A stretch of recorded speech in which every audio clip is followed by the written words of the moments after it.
Olá, olá! Saudações! Sejam bem-vindos para mais uma edição do Boa Tarde Produtor aqui na sua Rio Verde FM 100,9, a Rádio do Agro. Eu, Hugo Ataíde, juntamente com Dário Dias, estamos de volta com mais uma edição para você do Boa Tarde Produtor nesta sexta-feira, hoje para repercutirmos para você os highlights, os melhores momentos, os assuntos e convidados que passaram aqui pela nossa bancada durante esta semana. Então fique conosco, vamos relembrar trechos importantes de papos relevantes que tivemos nesta semana, tá? Agradecer a sua audiência aí que está nos acompanhando pela frequência local do seu rádio, 100.9 Rio Verde FM, a Rádio do Agro. Continue nos acompanhando pelas ondas do seu rádio, mas saiba que também estamos transmitindo simultaneamente através da internet, de algumas formas, através do aplicativo Rio Verde FM, que você baixa e instala no seu smartphone, assim consegue acompanhar a gente em qualquer lugar do Brasil e do mundo com conexão com a internet.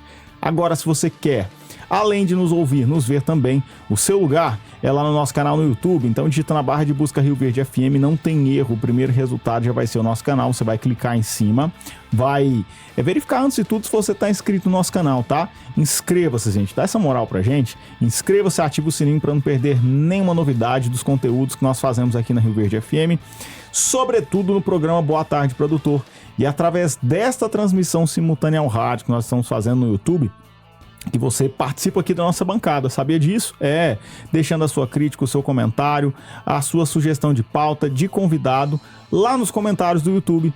Então, qual é o assunto que você quer saber mais? Qual é a pessoa que você quer ver sentada aqui na nossa bancada presencialmente ou online? Então participe conosco, você pode participar também através do WhatsApp 649-9949-1009, 649-9949-1009, participe conosco. Por fim, não menos importante, não esqueça de nos seguir lá no Instagram, @rioverde.fm, se você gosta de informação rápida, dinâmica na palma da tua mão, @rioverde.fm é o lugar. E já que vai estar no Instagram, siga também os apresentadores aqui do Boa Tarde Produtor, @Hugo Ataíde CFP, assim como @Dias Dares. Dares, minha parceira, é você que eu quero cumprimentar nessa edição de sexta-feira. Seja bem-vinda ao Boa Tarde Produtor. Oi, Hugo, boa tarde para você. Sextaremos mais tarde, né? Porque com certeza o dia só está começando. Certamente. E nós preparamos um resumo muito especial para você que nos acompanha de segunda a sexta-feira, das 11h30 ao 12h30. Então, boa tarde. Seja muito bem-vindo, né, ao ecossistema do agronegócio através do nosso programa. E, claro, a sua sugestão de pauta, ela é muito bem-vinda.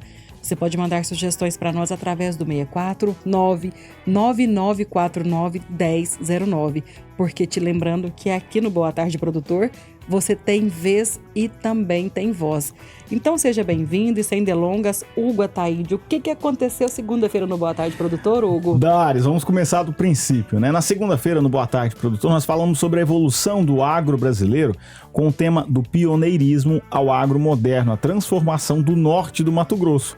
O nosso convidado foi Moisés de Bastiani, produtor rural e presidente da Acrinorte e também do Norte Show em Sinop, que compartilhou a história, os desafios, os avanços de uma das regiões que mais crescem no agro nacional, né, Dares? Pois é, Hugo, é isso mesmo. O norte do Mato Grosso, ele se tornou uma verdadeira potência agrícola, mas como que essa transformação aconteceu? Agora você vai acompanhar o resumo deste programa de segunda-feira, relembrando essa trajetória que levou a região do pioneirismo a uma referência do nosso agronegócio brasileiro. Moisés, agora vamos falar da primeira lavoura ao agro tecnológico. Você já nos contou um pouco da história, né? Que a sua família, ela é pioneira também. Feliz Natal, né? Agora fala pra gente, por favor, como que foi implantar a primeira lavoura lá em 96 e quais que eram as principais dificuldades técnicas naquele primeiro momento, no momento da primeira implantação. Bom, começa mais uma vez pela logística de estradas, né? Quando você mexe com a pecuária, você não tem um dia exato para aquilo, né? Pode ser um serviço de hoje, se chover demais pode ficar para amanhã, se o caminhão quebrar não tem problema, depois de amanhã você consegue fazer sem grandes perdas. Claro que o ideal é sempre fazer no dia estipulado, mas a pecuária tem um fôlego melhor. A agricultura não. A agricultura, se você perder o início da janela de plantio, ela já é uma janela bem pequena aí, né? O ideal dela é de 15 a 20 dias. Então você se perder uma semana, perdeu quase 50% da janela ideal. Então nós sofremos muito com estrada, muito. Essa lavoura, a primeira lavoura de Feliz Natal, ela dava aproximadamente 45 quilômetros da cidade, não era tão longe, porém, dava uma chuva, a gente não conseguia se locomover por 2 ou 3 dias, era bastante complicado. Então, o nosso principal desafio no início foi isso. Primeiro, conseguir chegar com adubo lá na fazenda, com a semente, com os insumos, e aí depois, na hora da colheita, também foi outro sofrimento. Tinha que desatolar caminhão, para desatolar caminhão tinha que bater a carga de um caminhão para o outro, dentro com balde, então tudo muito manual. Contando agora, assim, muita gente pensa, não é possível, mas foi dessa maneira. Nós não tínhamos experiência nenhuma com agricultura, absolutamente nenhuma, e foi tudo um aprendizado. Nós tínhamos lá um secretário de Agricultura de Feliz Natal, que era o Edson Castro Fonseca, ele engenheiro agrônomo de formação, então acabou nos ajudando na parte técnica, né? Como é que iria usar os insumos, questão de profundidade de semente, as aplicações, isso tudo ficou a cargo dele nos ajudar, nos auxiliar, e aí a parceria deu certo, a gente desenvolveu esse primeiro plantio. Meu pai tinha recém virado prefeito, então a intenção era trazer agricultores de Lucas do Rio Verde, de Sorriso, que já estavam na atividade, para mostrar ao município, para que eles começassem a comprar as áreas lá e começassem a introduzir a agricultura na região de Feliz Natal também.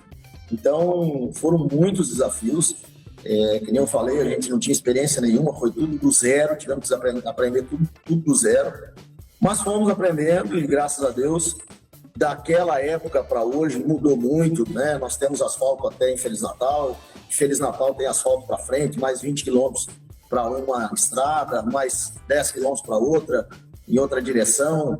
Então, essa logística melhorou muito, a gente já não sofre mais tanto com os trechos de estrada de chão.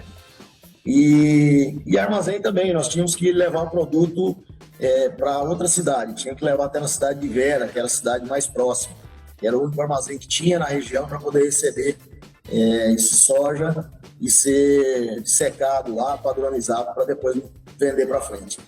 Mas foi tudo assim, um grande desafio. E hoje, olhando para trás, a gente vê que valeu a pena. Não foi fácil, mas na vida nada é fácil, né? Vem muito fácil, vai muito fácil também. Isso é verdade. Quantos quilômetros da primeira lavoura até o armazenamento? E você disse que a dificuldade era tremenda. Quando você falou, eu fiquei imaginando aqui como é que você faz o transbordo de uma carga de soja com latas para um outro caminhão. Foi muito sofrimento lá nesse início, né? Mas olhando, valeu muito a pena. E outra coisa, Moisés, como é que vocês venderam um município para empresários que vocês tinham acabado de chegar e também estavam testando possibilidades? Como é que foi essa questão?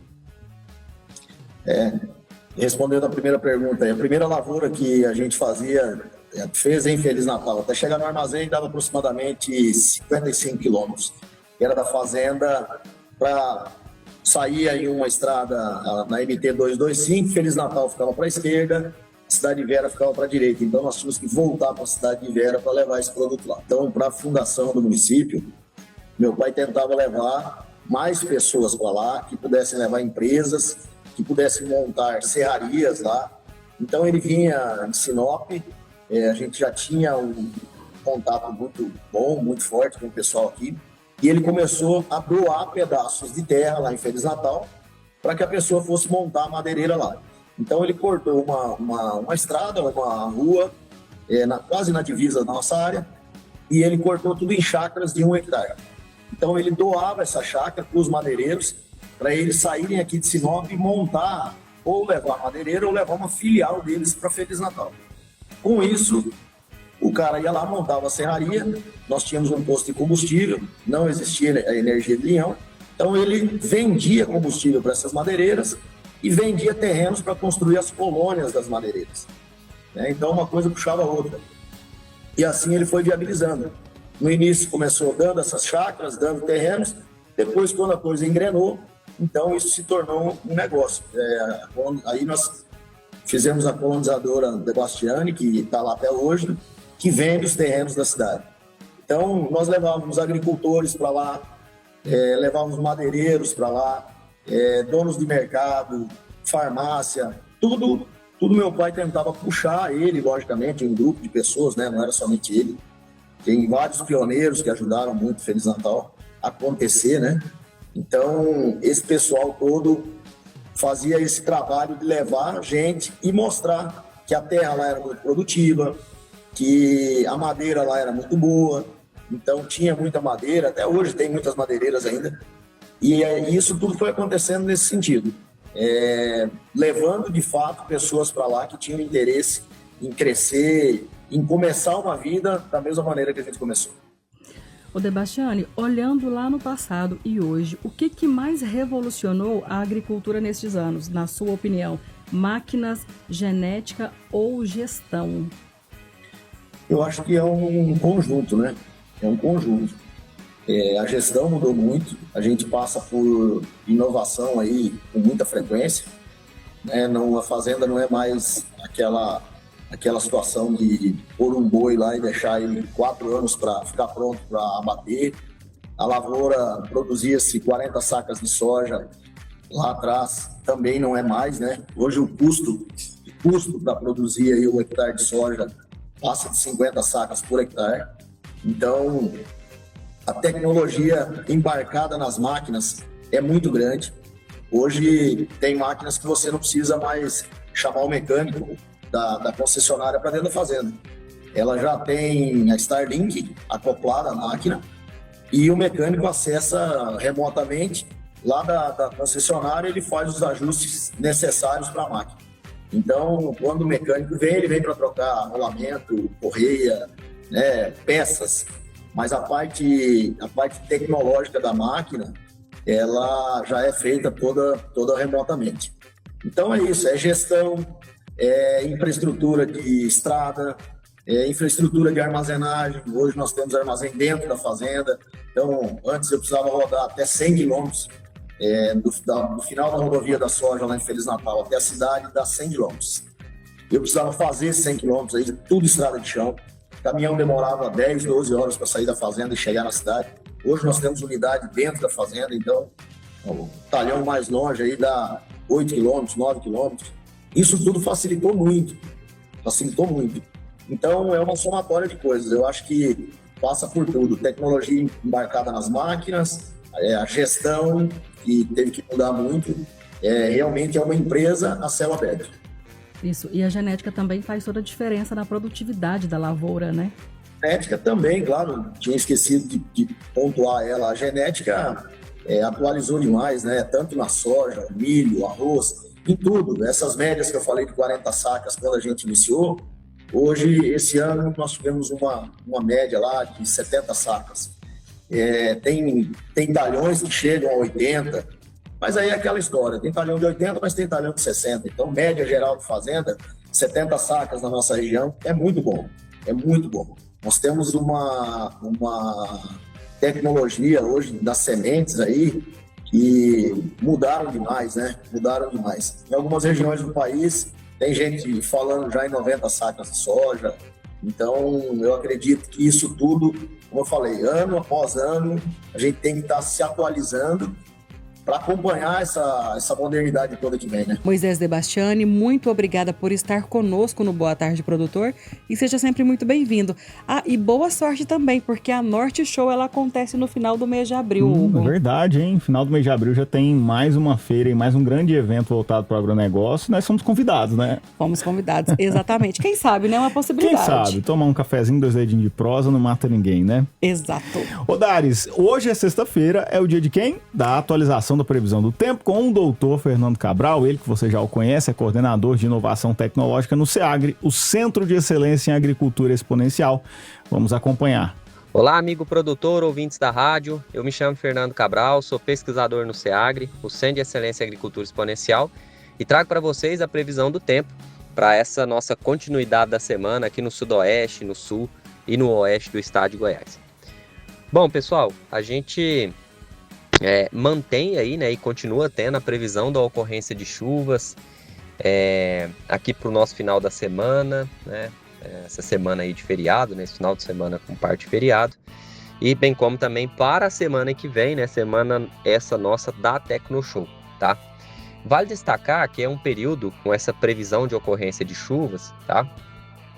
Mas não são chuvas que às vezes ocorrem todos os dias da semana, a gente continua tendo aquelas janelas operacionais importantes, né, para o produtor, tá? E nem em todas as localidades, porque a gente já se encontra em um período de transição para o nosso período chuvoso para o período seco, né? Então, naturalmente, essas chuvas vão ficando mais escassas, mas elas ainda continuam ocorrendo de uma forma periódica ou mais recorrente. E aí, como principal ponto de benefício, é a manutenção da umidade do solo. É claro que com a grande variabilidade de ocorrência, a gente tem áreas aí que está com um maior número de dias sem ocorrência de chuva, né, e outros menores. Isso vai ficar cada vez mais visível e mais constante nesse período, tá? Mas as chuvas permanecem a ocorrer. A gente pode ter eventos isolados, né, mais extremos. Ontem mesmo a gente teve um que inclusive atingiu parte da zona urbana de Rio Verde, uma chuva bem rápida, uma ventania, né, que teve alguns estragos. Então, vira e mexe pode ter essas situações também, tá? Elas ainda podem vir a ocorrer, principalmente naqueles dias que às vezes, né, e como é nesse período, fica quente, né, durante o dia, temperaturas mais altas, né? Isso acaba gerando essas situações, tá? Bom, para a semana da Tecnoshow, já falando nisso também, a gente também tem a previsão de ocorrência de chuvas e nós vamos trazer uma previsão na segunda-feira específica para a localidade da Tecnoshow, né? Então, a gente vai falar ali para aquela localidade como é a previsão para a semana, tá?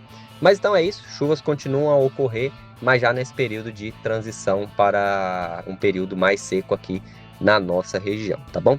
Então, um grande abraço a todos, até mais, um excelente final de semana. Doutor Fernando Cabral, muito obrigado por participar e contribuir com o conteúdo aqui do Boa Tarde, Produtor. Com certeza a nossa audiência se beneficiando aí deste conteúdo. Exatamente, Hugo Ataíde. E assertividade quase que 100%, né? Com certeza. Bem preciso, né? Bem preciso, exatamente. E agora a gente tem um recadinho para você que é cooperado Sicoob Crédito Rural. Você pode transformar o seu investimento em prêmios dos sonhos, ainda dá tempo. A campanha de capitalização é Seu Futuro Mais Forte, Sua Garagem Mais Potente. E participar é muito simples. A cada R$1.000 integrados ao capital social, você recebe um cupom. E a cada R$10.000, você tem um cupom extra. E os prêmios, eles são maravilhosos. É uma caminhonete Ram, um Chevrolet Onix e uma moto Honda CG. A campanha, ela segue até o dia 9 de abril, ou seja, quinta-feira da semana que vem. E o sorteio acontece dia 10, na próxima sexta-feira, durante a Tecnoshow. E você que é pessoa física e também pessoa jurídica pode participar. Então, fortaleça seu futuro e concorra a grandes prêmios nessa grande oportunidade com o Sicoob Crédito Rural. A gente vai para o primeiro intervalo e voltamos em seguida. Continue conosco. Estamos de volta para mais um bloco nessa edição do Boa Tarde, Produtor. Aqui na sua Rio Verde FM 100,9, a Rádio do Agro. Hoje é sexta-feira, eu, Hugo Ataíde e Dário Dias estamos repercutindo para você os highlights, os melhores momentos dos assuntos e convidados que passaram aqui pela nossa bancada durante esta semana.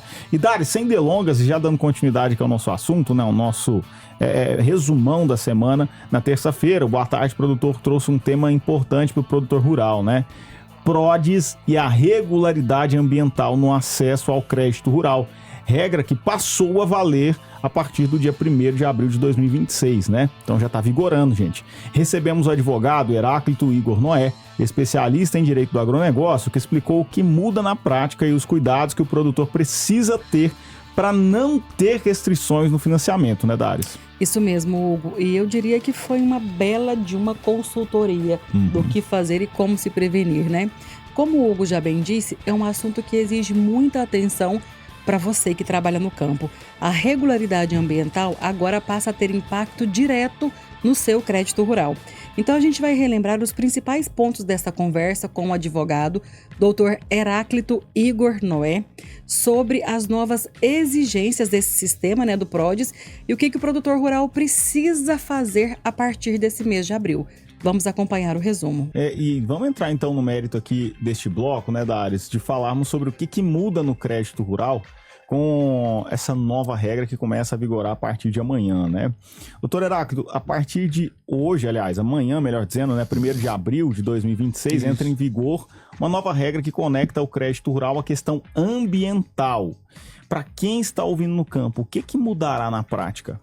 Ó, na prática muda muito, né? E até é bom a gente ter vindo fazer essa entrevista hoje, dia 31 e não 1º de abril, porque se fosse amanhã, algumas coisas que eu fosse dizer aqui, iam achar que era dia da mentira, que era pegadinha. Então, não, o 1º de abril é amanhã, mas a regra tá valendo, a entrevista é hoje.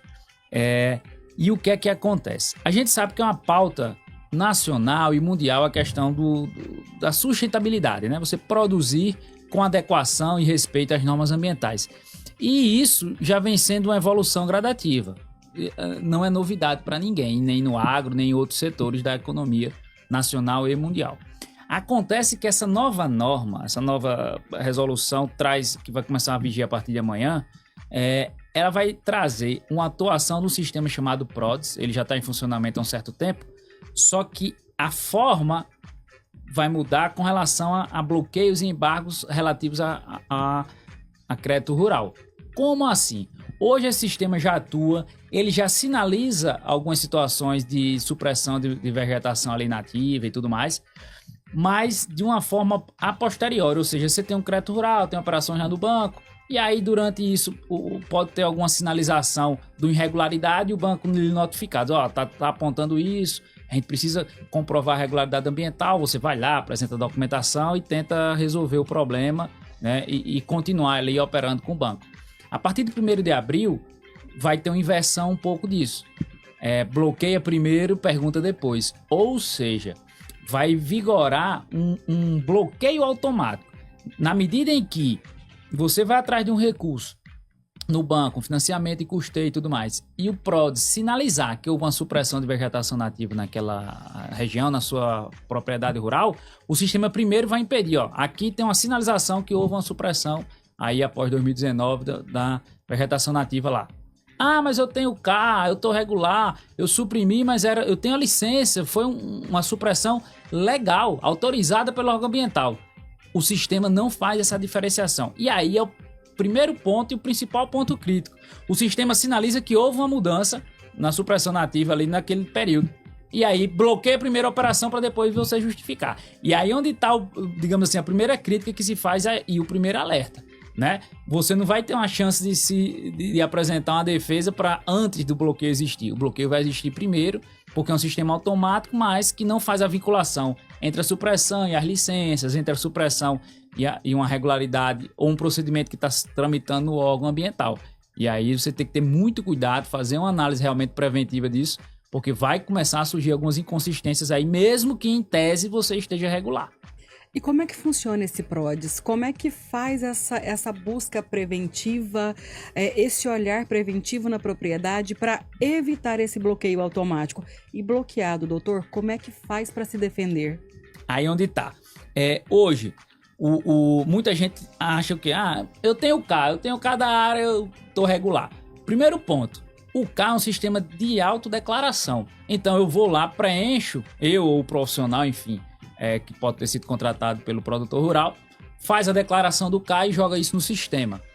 E muitos têm o K registrado, declarado. Só que depois você tem que confrontar o que está informado no K com os demais documentos para você ter, seu cadastro, seu K está validado, né? Está realmente efetivo. O que é que acontece hoje? Mais de 95% dos Ks que estão lá declarados não estão validados.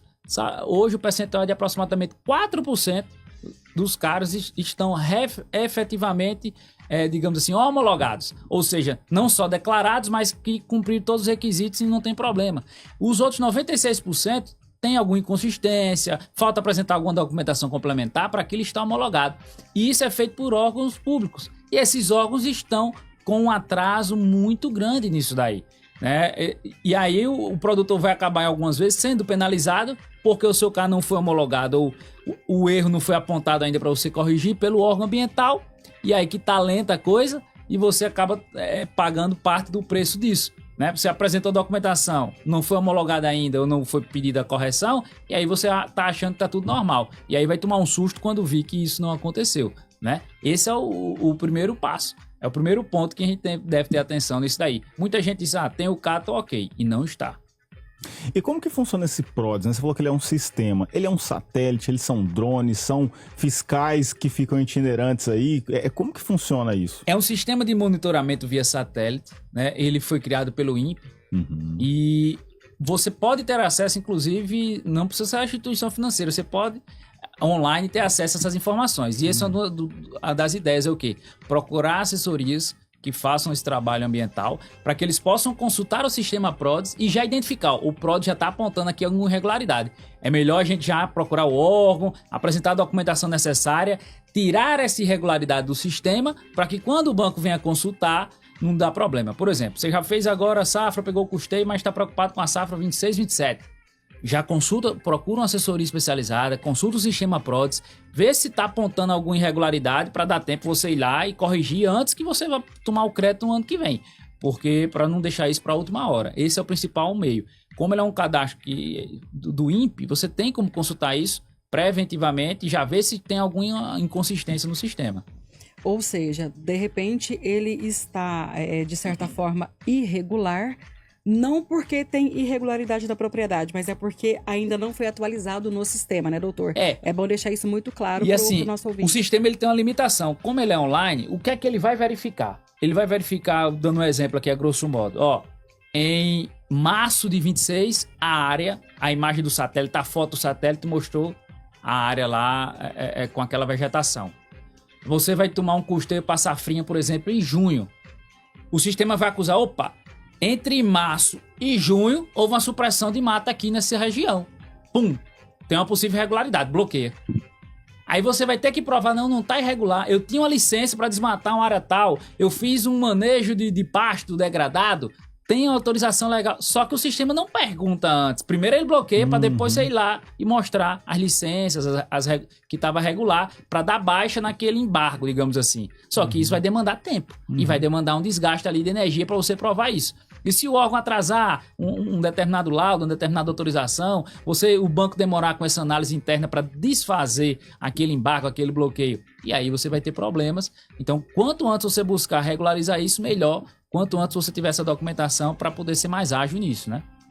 E tem um delay também, um atraso ali para poder compilar essas informações. O banco não vai estar todo o tempo consultando isso, ele tem período, assim como também ele vai consultar o rating, o score das pessoas de tempos em tempos, né? Possivelmente ali 60 em 60 dias, 90 em 90 dias, tem uns períodos aqui.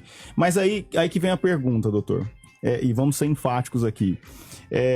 Beleza, o produtor tá lá, tem o CAR, tem a licença, ele nunca desmatou ilegalmente, fez tudo certinho. Durante algum determinado período ele ficou desenquadrado. Mesmo assim, ele ainda corre o risco de ser bloqueado, porque o sistema bloqueia antes. Ele corre o risco se ele estiver todo regular, porque o sistema ele não vai fazer a comparação, dizer assim, há uma diferença aqui da mata nativa, mas ele não vai consultar, por exemplo, a SEMAD ou o órgão ambiental responsável, dependendo do estado, para ver a supressão tinha uma autorização de uma licença. Ele não faz essa conexão. Ele só mostra como se fosse dois retratos. O retrato nessa data, a vegetação estava aqui, nessa outra houve uma supressão. Pum, bloqueia. Agora me explica por quê. Aí você vai ter que correr atrás para justificar. A grosso modo é isso. Não, eu tinha licença, eu fiz isso aqui, eu estava fazendo um pasto degradado aqui, eu tenho autorização para fazer. Ou seja, você vai ter que fazer isso depois, na hora que o sistema indicar aquela situação. Então, você pode estar todo regular, fez um desmatamento legal, licenciado, você fez aqui uma questão aqui de manejo do pasto degradado, com autorização, mas o sistema pode apontar aquilo ali e aí você tem que depois apresentar aquela justificação. Então isso é um detalhe. Por exemplo, eu tive uma situação, um fato real, um cliente nos procurou, uma situação em Minas Gerais, ainda não com o bloqueio automático antes de tomar o crédito, mas durante o contrato existem cláusulas hoje que o PRODES já vem sendo utilizado durante a operação de crédito rural. E aí ele foi notificado com o vencimento antecipado da operação, porque houve uma regularidade, uma inconsistência lá na documentação ambiental. E olha que absurdo. Ele tem uma propriedade rural. Essa propriedade rural, pelo tamanho dela, abrange 3 matrículas. É comum, tem propriedade, uma fazenda que tem 3, 4, 5 matrículas dentro daquela fazenda. E quando você faz o cadastro ambiental rural, o cadastro abrange a propriedade. Dentro do CAR pode ter uma ou mais matrículas daquela fazenda. É normal isso acontecer. Qual foi o problema nesse caso? O CAR dele tem 3 matrículas. A operação de crédito rural foi tomada como garantia apenas a hipoteca em cima de um imóvel, porque não precisava abranger as 3 matrículas, porque o valor da operação era menor. A garantia era suficiente da matrícula única. E aí ele fez uma operação rural, tendo hipoteca, uma garantia, um imóvel matrícula 1000, por exemplo. E aí veio regular. Depois da inconsciência no sistema, não está batendo aqui com o CAR. Quando vem, é porque o CAR tem 3. A área do CAR é maior. A área do imóvel é menor, ou seja, está abrangida pelo CAR. Eu não poderia ter uma área que fosse maior do que aquela que está garantida. Sim. E aí deu uma inconsistência no sistema. O próprio banco, quando notificou, depois ele entrou em contato sem assessoria jurídica, e o banco disse, não, realmente, a área de vocês ela é menor do que a área do CAR. Então, está abrangida, está dentro.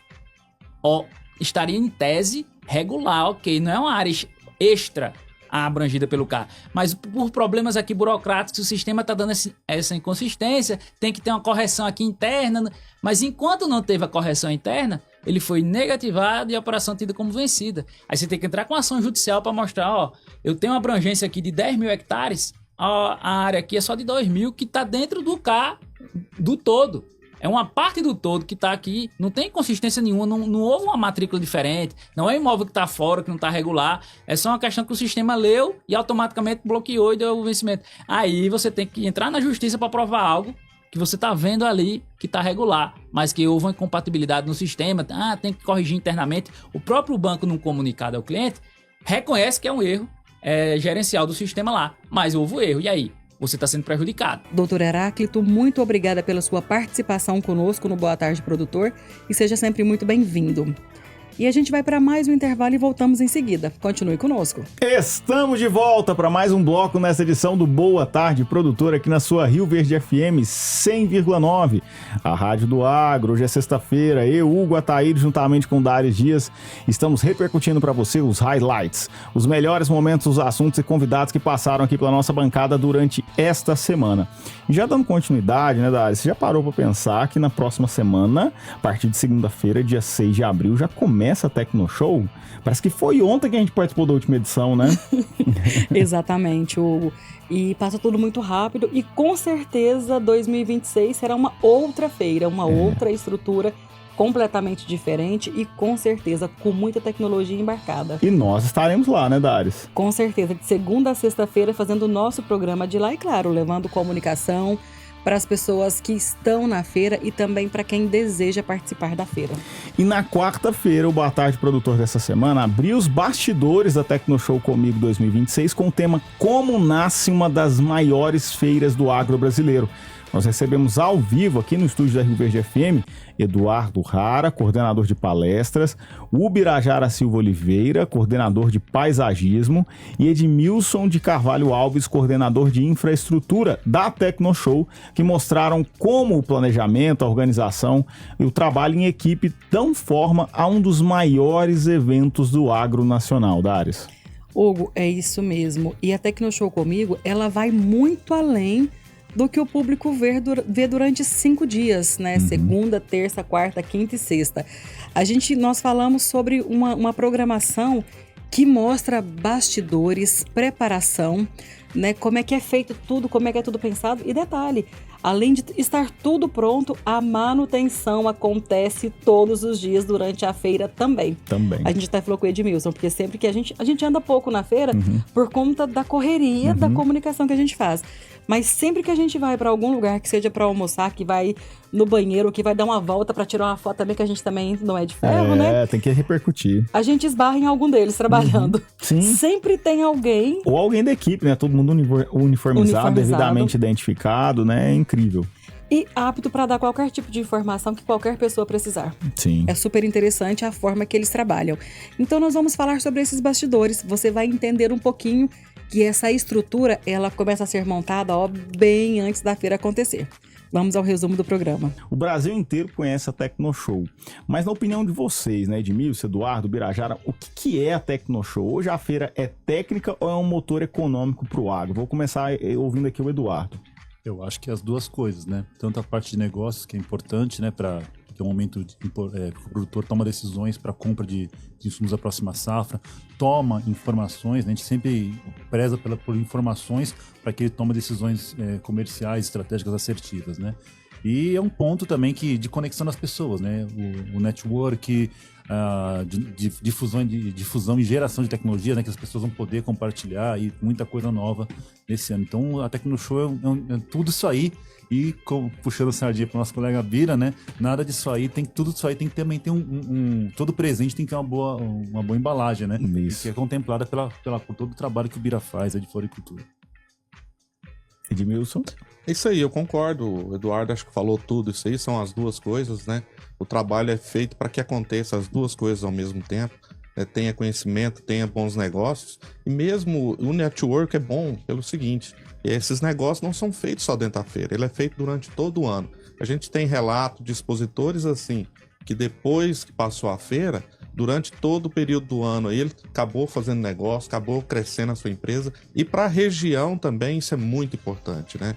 Tanto no crescimento de hotéis, de bares, restaurantes, né? Ontem tivemos a questão do consumo de energia elétrica, isso aumenta bastante. Tivemos até uma reunião com o pessoal da Equatorial, né? Que eles vão dar uma atenção especial para nós nesse momento. Então a feira é isso tudo. Acho que ela é um pacote que leva tudo: conhecimento, bons negócios, tudo está embutido aí. E o Bira? Então, os colegas eles falaram muito bem, né? Com certeza não dá para ser diferente disso, um lugar de muitos negócios, muita informação, e um lugar para se visitar também, né? Que o Eduardo falou do cartão postal, que é. Então, assim, as pessoas vão se sentir bem lá com aquilo que a gente tem projetado. Então, é um lugar para se distrair também, vamos dizer assim. Eduardo, e as palestras, a gente já até comentou nos bastidores, assim, todo ano são incríveis, mas esse ano os convidados eles foram escolhidos realmente a dedo. Qual que é a importância dessas palestras para a nossa comunidade e também para o empresário rural? Excelente pergunta, Dares. A gente tem da nossa diretoria que os insumos são importantes, os maquinários são importantes, né? Tudo isso aí é importante. Mas mais importante que isso aí é o conhecimento, é o insumo para que o produtor, que o visitante possa tomar a melhor decisão, por exemplo, no momento de vender um gado ou de comprar um gado, né? Se ele vai plantar, que material que ele vai plantar para a próxima safra, maquinários, tecnologias que ele vai adotar, quais são as principais pragas que estão ocorrendo, o controle delas. Então, a gente preza muito por essa questão do conhecimento, né? Se a gente for contar que são mais, só da cooperativa mesmo, nos 3 auditórios, são mais de 50 palestras, né? Fora os parceiros que promovem palestras também nos seus stands. Então, é muito conteúdo, né? De qualidade, com nomes excepcionais, aí, como vocês podem ver na nossa grade. Só complementando o que o Eduardo disse, conhecimento é um dos maiores e melhores insumos, é o direcionamento para onde você vai e deve ir, né, Eduardo? E o melhor, né? De graça, né? É o melhor ativo que o ser humano tem na vida, né? Isso aí. E a gente sempre fala aqui que o conhecimento é bom quando ele é, no mínimo, somado. O ideal é que ele sempre se multiplique, né? Muito bem, isso mesmo. Ô Edmilson, falando em crescimento, né? Quando a gente fala de uma programação que cresce, a gente nota que a feira estruturalmente também tem crescido. A estrutura precisa crescer naturalmente junto, né? Como que é realizado essas etapas e pensamentos de planejamento de crescimento e etc? Bom, Hugo, todos os anos, como a Dares disse, antes do final da feira mesmo, a gente já está começando a olhar esses pontos. Eu tenho uma equipe grande que me ajuda, que me auxilia e que sempre está trazendo mais informações no que precisa ser feito, no que a gente deve melhorar. Quando a gente fala em crescimento, não fala em crescimento só de espaço, em melhorias no que já existem. Por exemplo, esse ano, acho que nós homens vamos notar, o banheiro masculino esse ano vai ser todo climatizado. A parte elétrica nossa, nós fizemos um investimento grande lá também, aumentamos mais 3 transformadores. São problemas que a gente viu na feira anterior e que realmente precisa ser corrigido. Essas são uma das coisas que a gente melhorou lá. Estacionamento, fizemos uma marcação nova. O heliponto, fizemos uma demarcação melhor nele para estar recebendo. E uma das grandes coisas que vai facilitar muito em relação ao crescimento de nosso público e expositores seria a questão do acesso. Esse acesso esse ano vai ser bem mais fácil. Não sei se vocês já têm conhecimento, mas em frente à feira foi duplicado, né? Hoje temos 4 pistas indo e 4 pistas voltando. Então, o acesso vai ser bem mais fácil, a entrada e a saída, então vai facilitar muito. Eu acho que tem pessoas que às vezes até desistem de ir pelo fato da fila, da demora, mas não, a gente tá crente que com essa melhoria que teve aí na frente da Tecnoshow, vai facilitar muito isso aí. Perfeito. E agora vamos falar de beleza, né, Ubirajara? Vamos Primeiramente, sim. né, parabéns, porque é um negócio à parte. As pessoas vão e a gente vê que elas passam nos estandes, elas vão para as palestras e todo mundo fala, meu Deus, que coisa linda que tá esse jardim. Fala um pouquinho pra gente sobre o paisagismo. Então, antes mesmo de terminar uma feira, né, assim como acho que toda coordenação faz isso, né, dentro de uma feira já fica pensando em outra.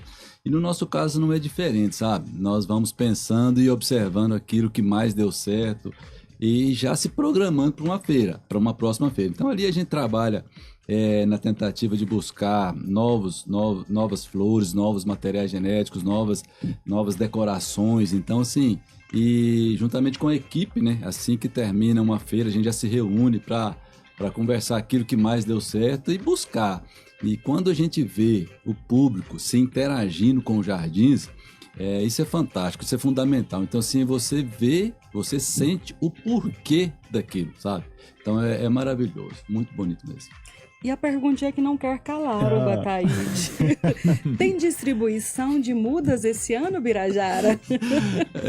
Então, na verdade, a cooperativa, todos os anos de Tecnoshow, ela faz uma distribuição de mudas de espécie nativa, pensando na pegada ambiental, vamos dizer assim. Esse ano vão ser distribuídas 23 mil mudas ao longo dos 5 dias de feira. Juntamente com esse kit de mudas nativas, a pessoa também vai poder levar uma mudinha de ornamental, uma mudinha de flor, né? Que é uma mudinha daquelas que, né, da mesma espécie que compõe o nosso painel de flores lá. Eu vou para essa fila. Você tem que chegar e pegar, Dares. Ô, Dares, só para complementar a informação do Birajá, né, que ligado à sustentabilidade, durante o ano, né, todo o esterco de confinamento, alguns resíduos que a gente tem na indústria também, eles são trazidos para o CTC, é feito um trabalho de compostagem, né, de enriquecimento desse material e que vai ser utilizado na ornamentação. Então, mostrando essa preocupação que a Tecnoshow tem com a reciclagem dos resíduos para que volte, né, e resulte no embelezamento do jardim do Birajara. E aproveitando o seu gancho, a gente vê que é bem interessante porque vocês fazem a compostagem, que vocês usam esse material lá.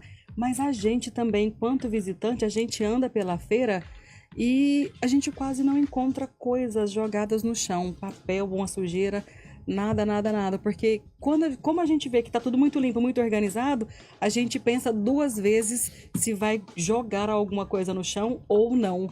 Isso é fantástico, né, Bira? Com certeza. Acredito que isso aí vem da equipe de organização. Então, a equipe da organização já tem essa preocupação, né, de fazer tudo. Acho que todos os coordenadores têm essa pegada, sabe? Então, de não realmente deixar a feira impecável. Eduardo, Edmilson, Ubirajara, muito obrigada por estarem conosco aqui no Boa Tarde Produtor e desejamos a vocês um excelente evento, uma excelente feira e com certeza será. Só relembrando, ela acontece de 6 a 10 de abril de 2026, né? Lá na Tecnoshow, lá no espaço, no CTC, onde acontece a feira. E detalhe, gente, o portão abre às 8 horas da manhã, encerra às 18 horas e a entrada é gratuita. É isso aí, Dares, bem lembrado. Nós vamos para mais um intervalo comercial aqui nessa edição do Boa Tarde Produtor. Daqui a pouquinho a gente dá sequência ao nosso resumo da semana. Fique conosco. Estamos de volta para mais um bloco nesta edição do Boa Tarde Produtor, aqui na sua Rio Verde FM 100,9, a rádio do agro. Eu, Hugo Ataíde, juntamente com o Dares, estamos repercutindo para vocês os highlights, os melhores momentos dos assuntos e convidados que passaram aqui pela nossa bancada durante esta semana. E antes de dar continuidade aqui, tem um recado muito importante para você que gosta do mercado imobiliário. Olha, a ADM Informa é o programa que traz as novidades, análises e dicas essenciais para quem acompanha o mercado imobiliário em Rio Verde e na região, viu? Seja para investir, para morar ou para empreender. No ADM Informa, você fica por dentro das tendências, das oportunidades e de tudo o que movimenta o setor. Então anote na sua agenda todo sábado das 11 ao meio-dia aqui na Rio Verde FM 100.9 você tem um encontro marcado com Fausto Caparelli e convidados no ADM Informa, o seu programa sobre mercado imobiliário, tendências e oportunidades aqui na Rádio do Agro, hein? E dando continuidade, Dares, tem participação aí. Ele não poderia faltar nessa sexta-feira, né? De jeito nenhum. Ele participa com a gente segunda, terça, quarta, quinta e sexta-feira. Ele é o consultor de mercado e também palestrante Enio Fernandes, que com certeza traz mais um insight importantíssimo para você que faz parte do agronegócio. Caríssimos e caríssimas, hoje, Sexta-feira Santa, uma data importantíssima no mundo, fundamental para os católicos, e eu sou católico. Eu queria aproveitar esse dia de hoje para falar com o agro, mas não para falar em negócios, dinheiro, margens, resultados. Mostrar algumas maravilhas que o agro tem. Toda profissão é engrandecedora, né? Se você pegar um gari, ele deixa a cidade limpa, e essa cidade limpa tem menor número de doenças, de infecções, ou seja, ele deixa o ambiente saudável. Você pega um motorista transportando alimentos, produtos para o mundo inteiro, fazendo o mundo girar. Parabéns aos motoristas. Médicos, bombeiros, enfermeiros trabalham salvando vidas. Mas eu gostaria de falar para você que é do agro, que é produtor rural, engenheiro agrônomo, veterinário, zootecnista, principalmente os veterinários e os engenheiros agrônomos, e você, produtor. Caríssimos e caríssimas, vocês produzem vida. Produzir alimento é produzir vida. Quando você põe uma sementinha no chão e ela cresce, desenvolve, multiplica aquele grão em inúmeros grãos, isso é produzir vida. Vocês são privilegiados por Deus por produzirem vida. Vocês trabalham gerando vidas. Isso é fantástico. Para você que é um veterinário, pecuarista, a cada parto de um animal que você faz, você está trazendo vida ao mundo. Uma boa nutrição que você faz essa vaca ficar, esse animal, né, ficar mais saudável, mais produtivo, transformando a vida dele em novos animais, em mais vidas. O que é mais fantástico do agro é você trabalhar direto com a poderosa Mãe Natureza, você sentir o poder da Mãe Natureza. Quando a gente vê essas inundações, enchentes, que ocorrem em vários lugares do mundo de vez em quando, né, em alguns períodos do ano, você vê a população urbana chocada com o poder da Mãe Natureza. Você encontra esse poder diariamente. Ou numa chuva de pedra, ou uma falta de chuva no começo do plantio, uma chuva de pedra na colheita, ou um tempo muito quente, ou um tempo muito frio. Você convive com isso diariamente. Você sente perto de você a Mãe Natureza, a poderosa Mãe Natureza, a mão de Deus. Então, parabéns a você que produz vida. Parabéns a todos que produzem alimento, produzem vida. Porque no final do dia, produzir alimento é produzir vida. Enio Fernandes, Terra Agronegócios. Obrigado. Enio Fernandes, muito obrigada por estar conosco durante essa semana. Bom final de semana para você e te aguardamos aqui segunda-feira, hein? É isso aí, Dares. Inclusive na edição de Tecno Show, hein? Com certeza. Dares, por fim, não menos importante, na quinta-feira, o Boa Tarde Produtor discutiu logística e oportunidades para o agro com o tema Novos Caminhos para o Agro Goiano, o Porto do Açu como alternativa logística de exportação. Para isso nós recebemos João Braz, diretor de terminais e logística do Porto do Açu, conectado conosco diretamente do Rio de Janeiro, através de um link aqui de participação, e Paulo Pérez de Souza Júnior, ele que é gerente de logística do Grupo Cereal, esteve conosco presencialmente aqui no nosso estúdio, né? Eles analisaram os desafios e as novas rotas para ampliar a competitividade das exportações brasileiras, né, Dares? Hugo, isso mesmo. E a gente sabe que logística eficiente é peça-chave para o crescimento do nosso agronegócio. Então, no programa de quinta-feira, nós conversamos sobre o Porto do Açu como uma nova alternativa para o escoamento da produção goiana. Vamos relembrar os principais destaques dessa edição do programa. Você já começou a falar um pouco aí da história do Porto do Açu, mas esse é o momento realmente para entrarmos de fato e entender a origem do Porto do Açu, onde ele está situado, como que ele se posiciona hoje dentro da logística brasileira e melhor de tudo, né, como que ele pode também ajudar o produtor rural aqui no Centro-Oeste ou na região Sudoeste, Sul e Oeste do estado de Goiás. Legal, Hugo. Eu vou, até antes de eu entrar no mérito e tentar explicar, porque o Porto ele é um pouco distante fisicamente e até agora um pouco distante da realidade do dia a dia do produtor goiano. E eu queria já deixar aqui uma sugestão. A gente teve apresentado no último sábado, se eu não me engano, no programa Novos Caminhos da Safra da TV Anhanguera, um programa de mais ou menos 30 minutos que explicou muito bem, foi muito bem feito, o fluxo logístico da Milhão, que é um dos nossos principais clientes aí no estado, trazendo milho desde do campo até o porto. Então já dá uma ideia legal para o produtor de como a gente vislumbra isso de forma perene e para o futuro, tá? Para atender mais clientes. Hoje a Milhão é nosso principal cliente aí no estado de Goiás, foi quem apostou primeiro no nosso fluxo, no nosso corredor logístico, tá? E o Porto do Açu, ele, apesar de ser um porto jovem, a gente tem 12 anos só de operação. Então, se você compara com portos centenários como Santos, por exemplo, Rio de Janeiro, a gente é um bebê ainda, né? Mas a gente já fez, no ano passado, quase 90 milhões de toneladas movimentadas. Então, em termos de volume, a gente fica atrás só do Porto de Santos. A gente já tem um volume realmente considerável. E o mais interessante, a gente tem uma capacidade de expansão muito grande. Hoje, a gente tem ainda um distrito industrial praticamente desocupado, né? A gente precisa desenvolver bastante indústrias dentro da nossa área. E a gente tem muito espaço de cais e de terminais para crescer. Desse volume todo, a gente é muito conhecido por causa do óleo e gás, do petróleo. A gente está em frente à Bacia de Campos, então é algo que para a gente tem uma vocação natural, assim como o minério de ferro. A gente tem um projeto muito grande, que é o maior minério-duto do mundo, que conecta lá Minas Gerais, 530 quilômetros de minério-duto até o porto. Então são 2 projetos que já são muito reconhecidos. E a gente precisa de outros projetos dessa magnitude para continuar desenvolvendo o porto e ajudando a destravar a logística brasileira. Lembrando que o porto ele é um porto que ele é 100% privado, né? Então ele é um modelo um pouco diferente dos portos convencionais que são geridos por DOCAS, né? Que é o administrador público. Então nós fazemos contrato direto com nossos clientes e temos vários modelos diferentes de negócio.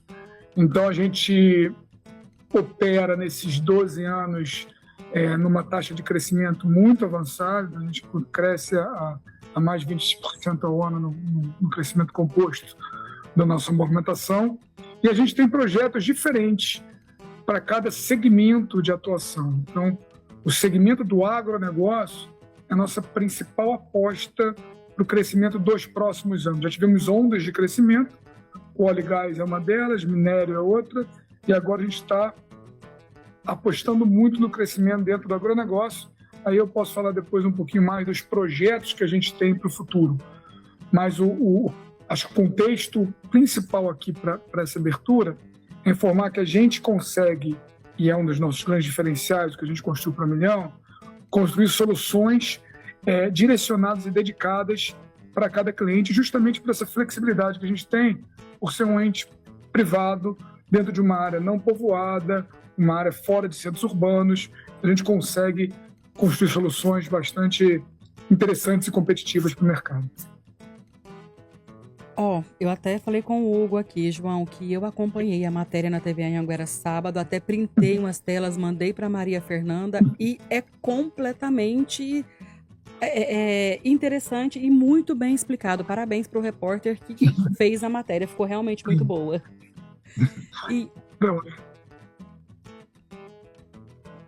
Posso continuar aqui?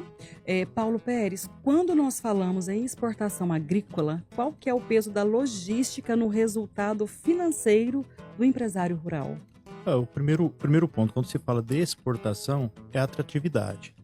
Então a gente tem que, nosso produto só de exportação tem que ser atrativo para o comprador lá do exterior, né? Então quando você tem portos mais eficientes, uma logística mais eficiente, com certeza se torna mais atrativo pro exportador, para quem está comprando. E ao mesmo tempo também dá margem também para o prêmio lá no porto ser melhor para o produtor, né? Essa parcela ser repassada para ele no preço do produto dele. Ô João, fala pra gente, o sistema portuário brasileiro acompanha o crescimento da produção agrícola ou já opera sob pressão? O que você pode dizer pra gente?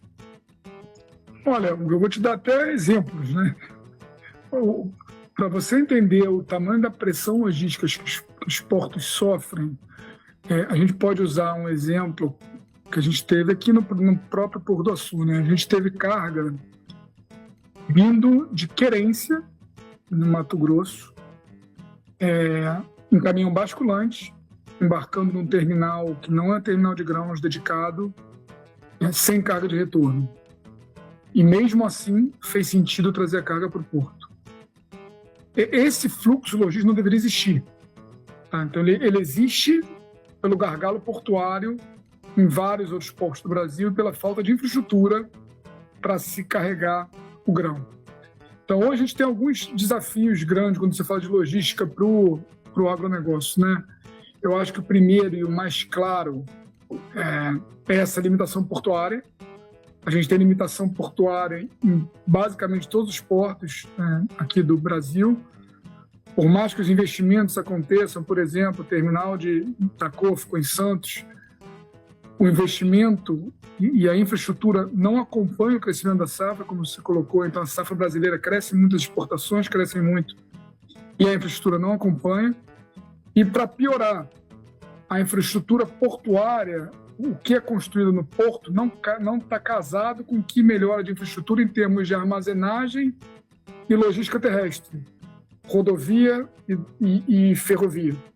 Então, você tem investimentos que não estão casados. Os investimentos portuários podem caminhar para um lado, o investimento em ferrovia caminhar para o outro, o investimento em armazenagem caminhar para o outro. Eles não estão numa política única.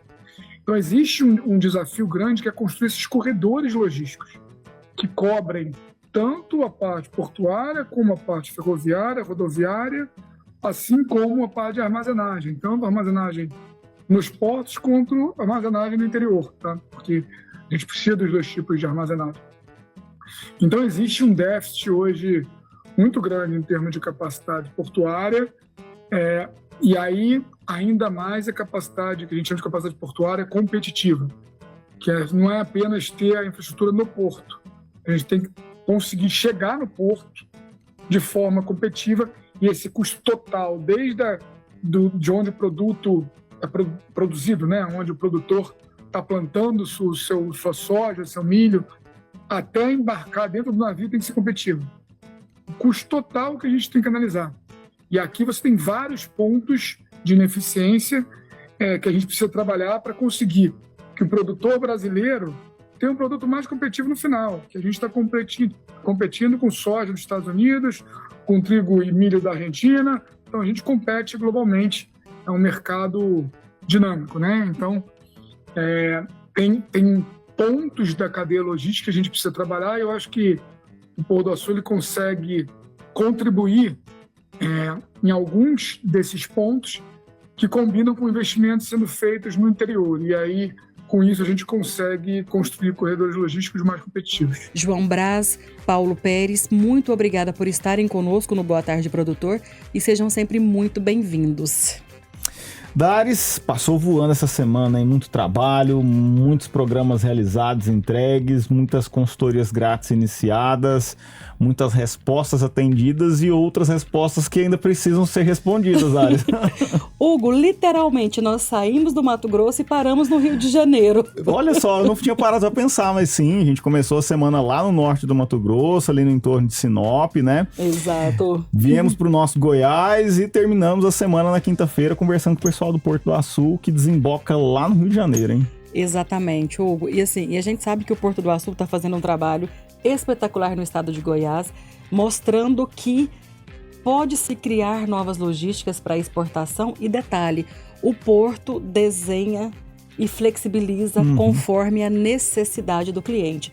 Então, nós acreditamos que a gente está passando por uma nova etapa do nosso agronegócio, né?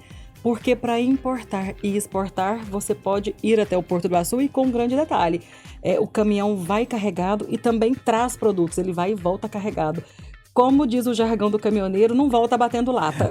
Bom, isso é importante, né? Porque, como você bem disse, economiza custos, né? E qualquer centavos por saca já faz grande diferença no bolso do produtor, né? E quando tem qualidade? Melhor ainda, né? Melhor ainda, melhora muito mais. Dares, então, olha, sem delongas aqui, né? A gente poderia ficar horas e horas falando aqui sobre os programas que tivemos essa semana. Mas só nos resta agradecer e nos despedirmos. Isso mesmo, vamos embora fazer serão pra gente descansar, porque segunda, terça, quarta, quinta e sexta da próxima semana estaremos diretamente da Tecnoshow fazendo o nosso melhor para você e, claro, te lembrando e te convidando todos os dias para você dar uma pernada na Tecnoshow, porque com certeza você vai encontrar pessoas, vai ter muito local bacana para você tirar foto, vai ter uma praça de alimentação, várias praças de alimentação maravilhosas e sem contar que nos estandes também, além de muita prosa boa, de muito produto, também tem muita degustação. E é um espaço para você conhecer novas pessoas e, claro, ficar atualizado, porque a palestra, esse ano, a grade de palestras tá show. O ano passado também esteve, tá? Mas esse ano tá muito nivelado por cima, né, Hugo? Difícil escolher uma só pra participar, viu, Dares? Vamos lá, vou ter que participar de algumas aí, hein? Também tô querendo algumas, vamos ver como é que tá nosso tempo, mas nós vamos lá, com certeza. Bom, por essa semana é só, muito obrigada e nós queremos a sua companhia diretamente da Tecnoshow 2026 a partir de segunda-feira.